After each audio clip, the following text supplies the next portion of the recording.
तो world economic forum में दुनिया भर के बड़े पॉलिसी मेकर्स और कॉर्पोरेट्स हिस्सा ले रहे हैं। हम भी उनसे जानने की कोशिश कर रहे हैं कि इस बार भारत इस बैठक में क्या हासिल कर सकता है और दुनिया की इंडस्ट्री को भारत से क्या क्या उम्मीदें हैं। इस पर जी बिजनेस की एग्जीक्यूटिव एडिटर स्वाति खंडेलवाल ने खास बातचीत की टाटा स्टील के एमडी टीवी नरेंद्रन से। आइए आपको भी इंटरव्यू सुनाते हैं।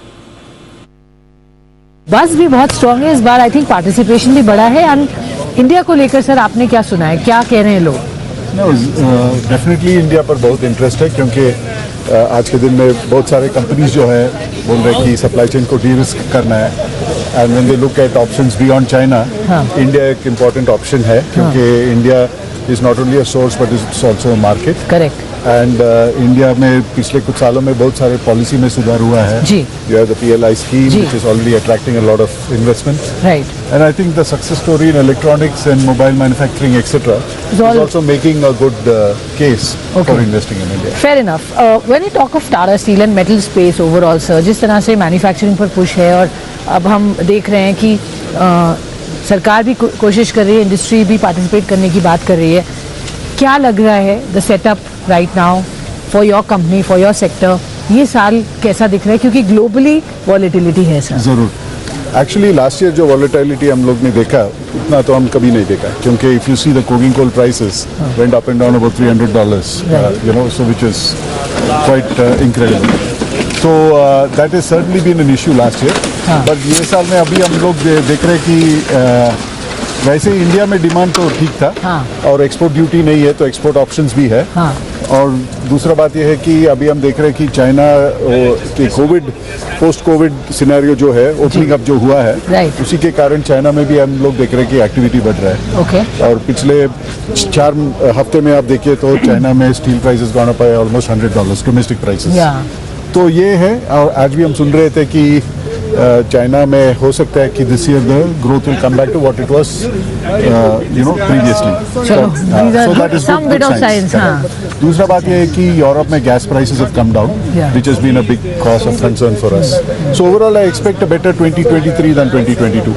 Okay, so better 23 than 22 from demand point of view. From a demand point of view. Sure. Prices को लेकर आपने जैसे कहा कि अब थोड़े से यहाँ पर बढ़ते हुए नजर आ रहे हैं। डोमेस्टिक प्राइसेस को लेकर सर क्या व्यू है? डोमेस्टिक प्राइसेस में भी कुछ सुधार आया है बिकॉज लास्ट फ्यू वीक्स में ऑलमोस्ट लास्ट मंथ में आप देखिए तो बहुत long products and flat products prices have gone up by 3,000 to 5,000 rupees. Sure. So but still the prices are much lower than what we've seen in the past. So we still have some catch up to do. But ये भी एक बात है कि अभी कोयला का दाम या आयरन ओर का दाम भी बढ़ रहा है and steel companies as you saw from Q2 and you will probably see in Q3 are also stressed in terms of the profitability. Correct. So I don't think there's any room for prices. There was not any room for prices to go down in any case. Right. And now with the demand picking up, the international markets picking up, China looking positive, steel prices in India have started going up, and I think these 6 months are normally the best season for steel in India. So Europe being one of the major areas where you've participated always, वहाँ पर क्या science हैं? क्योंकि हमने US की बात की but Europe पे पर्टिकुलरली आप कितने बुलिश हैं ऑफ रिवाइवल ऑफ डिमांड, क्योंकि थोड़ा सा वहाँ दिक्कत है इन्फ्लेशन की? जरूर। I think of all the major geographies in the world Europe is the most fragile अभी क्योंकि यूएस में normally it's a very resilient economy, they bounce back quite fast. Europe में fundamental demand is also a bit shaken up because of the war. Inflation is high, gas prices have been high, it's come down but still higher than normal. तो ये सब कारण because of all this, the overall outlook in Europe is not as good as in other geographies. But I think the worst of Europe was in the last quarter. Sure. And I hope things will get better in the subsequent quarters. So domestic focus जो आपने पिछले कई सालों से बढ़ाया है और clearly it's paying you off.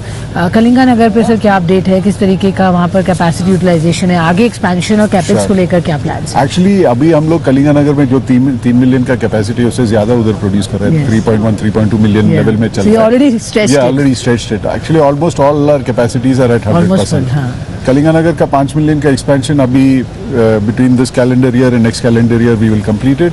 अभी पैलेट प्लांट और cold rolling mill are ready, cold trials are going on, actually production will start. In fact, pellet plant production is just started. Sure. तो one by one हम लोग जो facilities है, we will start commissioning it.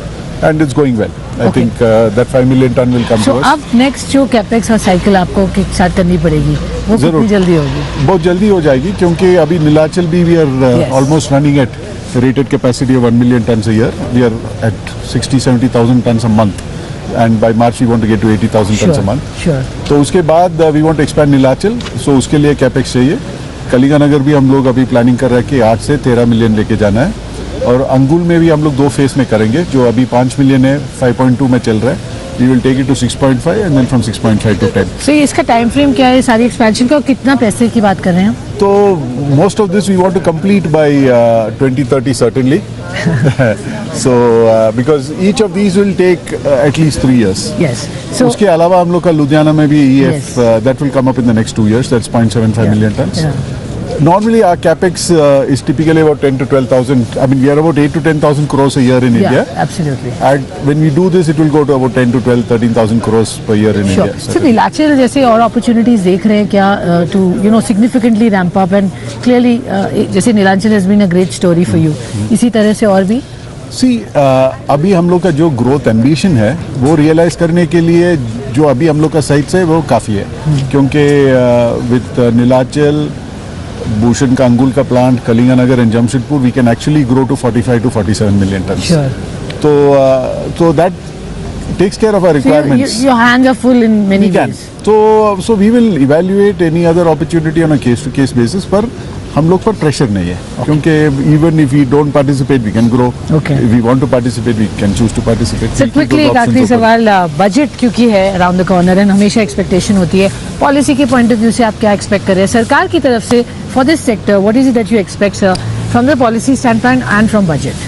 तो overall infrastructure का जो focus है पिछले 2-3 साल में हर बजट में 20 to 30% more allocation has gone to infrastructure. या I think that is positive. अभी देखना है कि how can we translate those allocations to work on the ground. Okay. I think there is a picking up of the pace. That is important क्योंकि उससे multiplier effect आता है and multiple industries are benefited. If you see commercial vehicles today is riding on mining and construction. Correct. So I think that is one thing we should continue. Secondly, from a steel industry point of view, of course, we have some specific costs. अभी भी हम लोग we pay import duty on coking coal. Right. We want to reduce, we want to eliminate that because that's a unnecessary cost for us. Ji.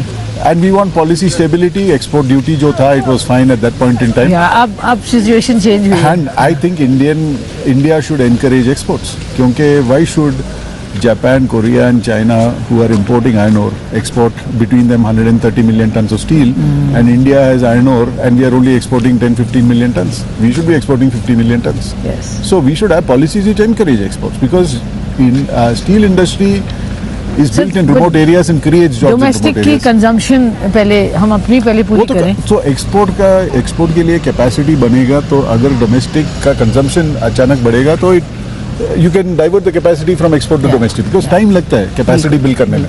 C India में एक long term policy आपको चाहिए. So I'm saying producers should be encouraged to build capacity beyond the domestic so market. That he knows कि उसका business यहाँ के बाद ही has a Abhi, place if to there is a uncertainty about exports, then people will will shy from invest. they will wait for domestic demand to grow. बिल्कुल. I'm saying you should build capacity ahead of domestic demand. उम्मीद करते हैं sir budget में कुछ शायद इस पर focus हो सरकार का.